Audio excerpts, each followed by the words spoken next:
Hey, what's up guys, MKBHD here, and welcome to episode 5 of very minor updates by Apple. So we got iPad Pro earlier this year, very minor update. We had MacBook Air earlier, also a minor update. We got iPhone SE, literally shares a bunch of parts from a previous 3-year-old phone. So next up is this guy. This is the newly announced 2020 13-inch MacBook Pro Refresh. So for a little context, this laptop, 13-inch MacBook Pro, has been my go-to for a couple years now. You know, the MacBook Air, it's nice, but it's a little too lightweight. It doesn't offer all the performance that I want for bigger things like photo editing.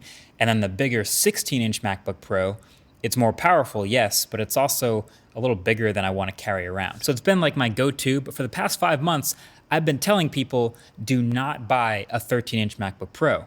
That's because once we saw the refresh of the bigger one, the 16-inch MacBook Pro, we knew that it was coming to the smaller one. In fact, that was the whole theme, the whole title of my review of the bigger laptop was, now do it to the smaller one. So now they have. Well, mostly. This is a truly very minor revision. It's like a spec bump that in most years wouldn't make news, but it does this year. So let's get into it. Let's show what's exactly new and why I care about this laptop that's been my go-to for so long. So number one, most importantly, the butterfly keyboard from the 16-inch MacBook Pro is now in this refresh as well. Goodbye butterfly switches, you won't be missed. Welcome back dedicated escape button, welcome back inverted T arrow keys, and welcome back real key travel. You get that millimeter of key travel, and you've heard me say before, this is already so much of a better typing experience, a better keyboard in the long run. And then internally, it's a spec bump. So it's up to the newest 10th gen Intel chips, quad core across the board, all the way up to a quad core i7 if you want one. And then that also comes with Iris graphics improvements. Still not a dedicated GPU option in this 13-inch laptop, but at least these new Iris graphics are more powerful. They're good enough now to drive a Pro Display XDR if you want it to, so they are improved. And then there's also double the starting storage. It now starts at 512 gigs and goes all the way up to 4 terabytes, which is sick. So it's always nice to have a lot of fast internal storage, and that's exactly what this is. And then baseline 16 gigs of faster LPDDR4X RAM now, and you can go up to 32 gigs. It's all a pretty nice spec bump here. But wait a minute. There's actually kind of 2 versions of this new 13-inch MacBook Pro. There's the high-end one, and there's the baseline ones. So all these new specs that I've been giving you, the new Intel chips, the new higher end base storage, the new faster RAM, all this stuff only applies to the higher end new 13-inch MacBook Pros. The lower end doesn't get any of them. So if you look at Apple's site, you can see the breakdown.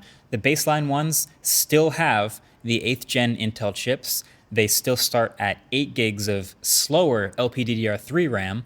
There's just 256 gigs of storage, and they also only have 2 Thunderbolt 3 ports instead of all 4. So basically, these baseline configs that they're selling are essentially the last year 13-inch MacBook Pro, just with the new keyboard. And that's why I said at the beginning, the keyboard is the number one new thing, because across the board, they all get the new keyboard, which is great.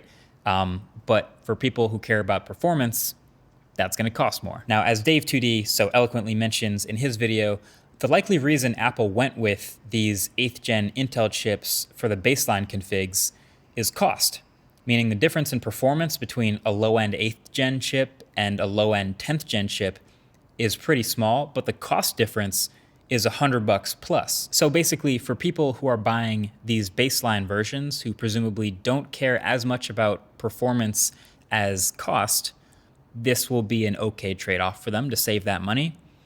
I'll leave the full link to Dave's video below. Of course, this review unit that I've been using from Apple is a high-end one. It's one of the highest ones, actually. It's a quad-core i7, 32 gigs of RAM, and 2 terabytes of storage.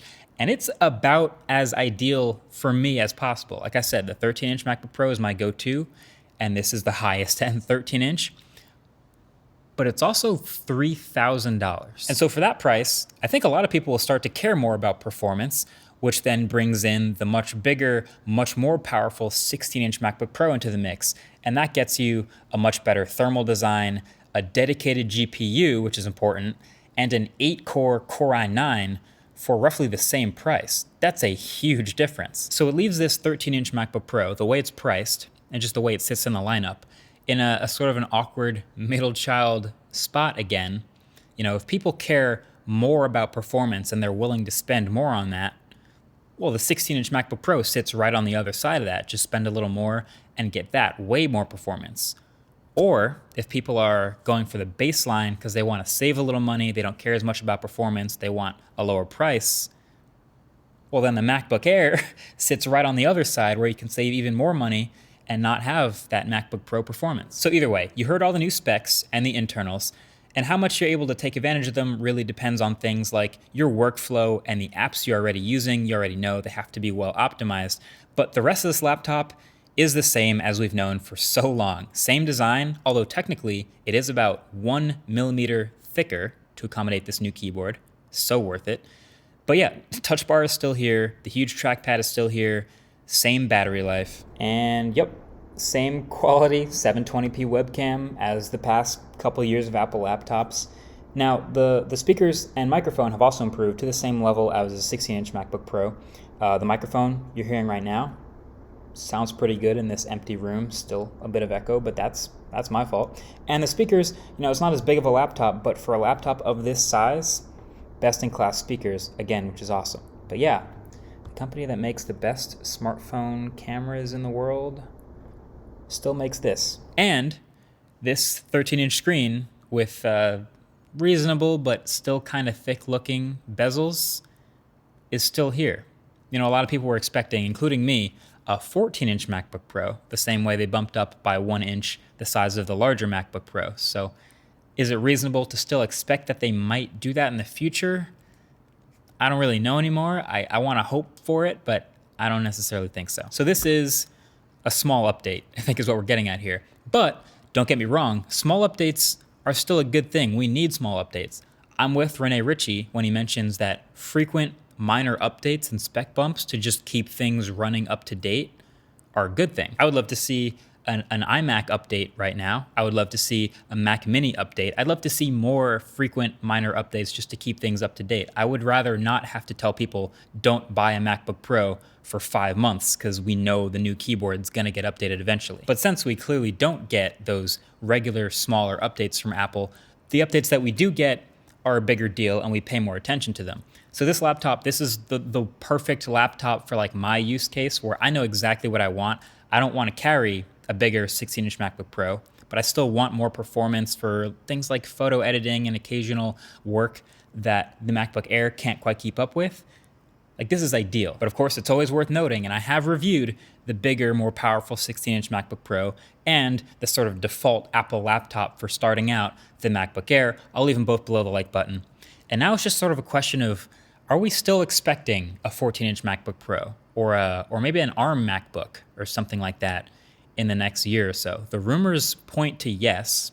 WWDC is coming up in a couple months. Maybe it won't be that early, but that's something to think about. So for me, this is Apple's unit. It's gone back to them.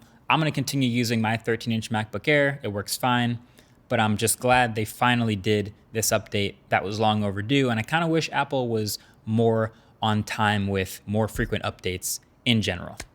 That's about it. Either way, in case you were wondering, the merch is also now on sale permanently in stock. If you want to grab it, link below. And that's about it. Let me know what you think. If you get this or the MacBook Air in the comment section below, we'll hang out. Thanks for watching. Catch you guys in the next one. Peace.